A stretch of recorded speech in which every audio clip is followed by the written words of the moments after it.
putting young people into jobs and money in their pockets, the ability to not only support themselves, but to contribute to their families and to believe that they have a promising and bright future. And so, I mean, I'm just so appreciative of all the work that Kristen and her team do, and particularly around this project.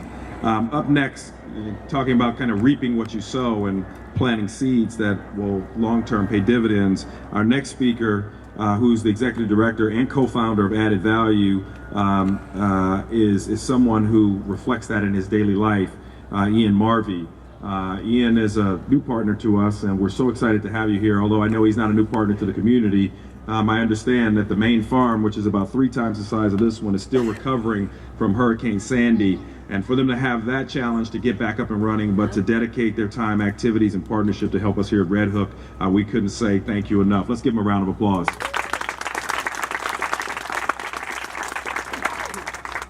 Good afternoon, friends. It's so exciting to see you all here, bringing together good energy in this wonderful space that we've all been working on together.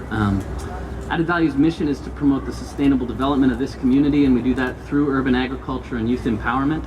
And what we like to think about is we like to think that every day we're touching young men and women's heads, giving them new knowledge, touching their hands, helping them develop new skills, touching their heart, helping them create new relationships, and touching their pocketbook, helping them do what they need to do to get things done in their life. And that's what this farm is about. Farming for us is about creating relationships between people. And I think I'd like to pause there and talk a little bit about a few wonderful relationships. I've been here for 13 years, and I think as I look out around this room, around this crowd, I see probably 25 people who I met in the first week or two that I was in Red Hook. There's many elders in the room I can see. Elsie Felder out there.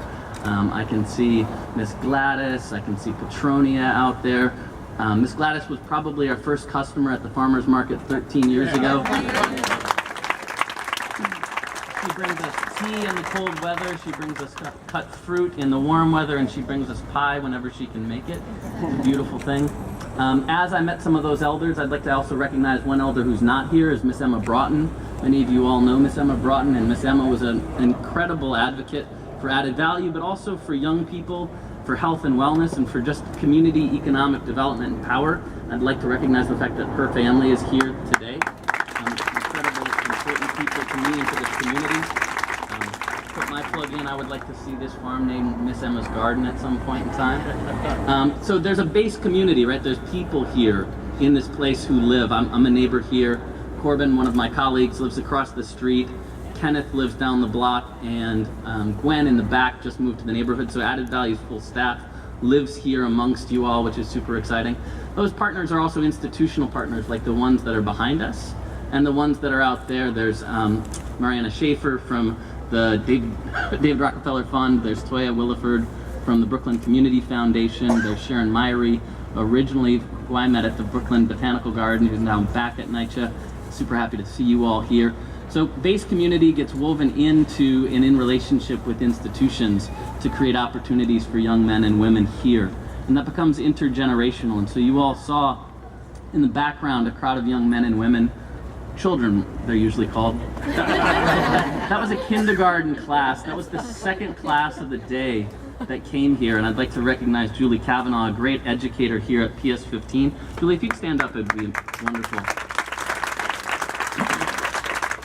Julie brought her fully integrated classroom of special needs children here this morning and brightened up the face of every young person who works, every staff member here, as they spent an hour and a half tasting vegetables, planting seeds, and learning about life, health, and wellness. And that's really what this program is about. It's about connecting people from that kindergarten year through to the seniors, through to the neighborhood. And what ends up happening every day now is back here, over my shoulder, on the way to school, you get to hear young men and women say to their mothers, their fathers, their aunts, their uncles, their caregiver, their guardian, I was over there yesterday and I planted this, and then I tasted that later that day. And then they get to come to the farmer's market and buy it and bring it home and help begin to change behavior. And so together we're creating behavior change in an incredible way. Just lastly, I want to say that there is something about science in this space, and I really want to recognize the folks who designed this space. I'd like to thank Geeta and Elliot from the Thread Collective for doing this work. Thanks, everybody. So I think Ian's taken the saying that our young people grow up too fast to a whole new level by calling our kindergartners young men and women. But they will grow up to be incredibly talented contributors to our community when they are men and women. So I'm very appreciative, Ian, for all your work. And at NYCHA, we've been pounding the table through the mayor's support, partnership, more partnerships. And I think the partnership we have with Added Value is just another example of how, by opening our arms and bringing more people into our community, we can find ways to deliver value to our families and to the neighborhood and to all of our lives in ways that we may not have thought possible before we started the partnership. So again, thanks so much, Ian.